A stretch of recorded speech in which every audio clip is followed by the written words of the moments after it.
1920 में अचानक भारत की तमाम मस्जिदों में दो पुस्तकें वितरित की जाने लगी। एक पुस्तक का नाम था कृष्ण तेरी गीता जलानी पड़ेगी और दूसरी पुस्तक का नाम था 19वीं सदी का लंपट महर्षि।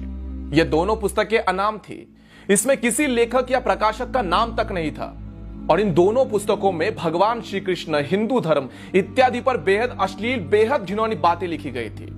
और इन पुस्तकों में तमाम देवी देवताओं के बाद इतने बेहद रेखा चित्र रेखाटे गए थे जिसे हिंदू अगर देख लेता तो उसका खून खौल के उठ जाता। और धीरे धीरे ये दोनों पुस्तकें भारत की हर एक मस्जिदों में वितरित की जाने लगी। यह बात जब गांधी तक पहुंची तो गांधी ने इसे अभिव्यक्ति की स्वतंत्रता बताकर गौण कर दिया और कहा कि भारत में सबको अपने अपने विचार रखने का, अपने अपनी बातों को रखने का पूर्ण अधिकार है। फिर एक दिन अचानक 1923 में लाहौर स्थित राजपाल प्रकाशक के मालिक महाशय राजपाल जी ने एक पुस्तक प्रकाशित की जिसका नाम था रंगीला रसूल। उस पुस्तक के लेखक का नाम गुप्त रखा गया था और लेखक की जगह लिखा गया था दूध का दूध और पानी का पानी।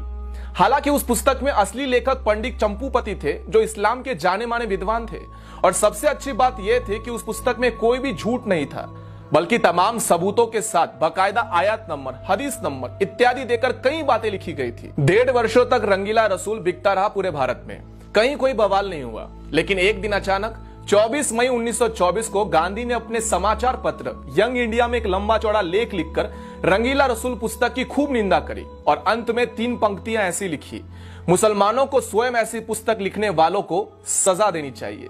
गांधी का यह लेख पढ़कर पूरे भारत के मुसलमान अचानक से भड़क गए और राजपाल प्रकाशक के मालिक महाशय राजपाल जी के ऊपर केवल 3 वर्षों में 5 बार हमले हुए। लेकिन गांधी ने एक बार भी हमले की निंदा नहीं की थी। मजे की बात यह है कि कुछ मुस्लिम विद्वानों ने उस पुस्तक रंगीला रसूल का मामला लाहौर उच्च न्यायालय यानी कि हाईकोर्ट में दायर किया। हाईकोर्ट ने 4 इस्लामिक विद्वानों को न्यायालय में खड़ा करके उनसे पूछा कि उस पुस्तक में ऐसी कौन सी पंक्ति है जो सही नहीं, आप स्वयं बता दीजिए। चारों इस्लामिक विद्वान इस बात पर पूरी तरह से सहमत थे कि इस पुस्तक में कोई गलत बात नहीं लिखी गई। फिर लाहौर उच्च न्यायालय ने महाशय राजपाल जी पर मुकदमा खारिज कर दिया और उन्हें बाइज्जत बरी कर दिया। फिर उसके बाद 30 अगस्त 1924 को गांधी ने यंग इंडिया समाचार पत्र में एक और भड़काने वाला लेख लिखा और इस लेख में उन्होंने इशारों में ऐसा लिखा था कि जब व्यक्ति को न्यायालय से न्याय नहीं मिले तब उसे अपने आप प्रयास करके न्याय ले लेना चाहिए। उसके बाद महाशय राजपाल जी के ऊपर 2 बार और हमले का प्रयास हुआ और अंत में 6 अप्रैल 1929 का हमला जानलेवा साबित हुआ जिसमें मोहम्मद इल्म दीन नामक एक युवक ने गदा से महाशय राजपाल जी के ऊपर कई बार वार किए जिनसे उनकी मौत हो गई थी। जिस दिन उनकी हत्या हुई उसके 4 दिन बाद गांधी लाहौर में थे, लेकिन गांधी महाशय राजपाल जी के घर पर शोक प्रकट करने नहीं गए और ना ही अपने किसी संपादकीय में महाशय राजपाल जी की हत्या की निंदा की। उसके बाद अंग्रेजों ने मुकदमा चलाकर मात्र 6 महीनों में महाशय राजपाल जी के हत्यारे इल्म दिल को फांसी सुना दी और वो भी इसलिए कि देश में हिंदू समाज जो था वो पूरी तरह से उबल रहा था और अंग्रेजों को लगा यदि उन्होंने जल्दी से फांसी नहीं दी तब अंग्रेजी शासन भी बर्खास्त हो जाएगा, खतरे में आ जाएगा।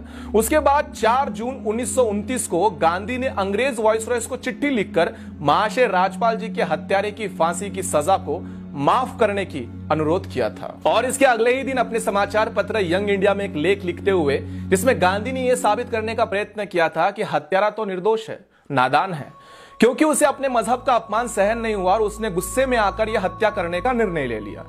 दूसरी तरफ तब तक के जाने माने बैरिस्टर मोहम्मद अली जिन्ना ने भी लाहौर हाईकोर्ट के अंदर बाकायदा एक बैरिस्टर की हैसियत से इस मुकदमे में पैरवी करते हुए कहा था कि अपराधी मात्र 19 वर्ष का लड़का है, लेकिन इसने जो अपराध किया है वो बहुत ही बड़ा जघन्य अपराध है। इसके अपराध को कम नहीं समझा जा सकता, लेकिन इसकी आयु को देखते हुए इसकी फांसी को सजा को उम्र कैद में बदल देना चाहिए या फिर इसे काले पानी में जेल में भेज देना चाहिए। लेकिन अंग्रेजों ने 31 अक्टूबर 1929 को महाशय राज्यपाल जी के हत्यारे मोहम्मद इल्म दीन को लाहौर जेल में फांसी पर चढ़ा दिया था। बापू, तुम्हारा अहिंसा का पाठ एक तरफा था।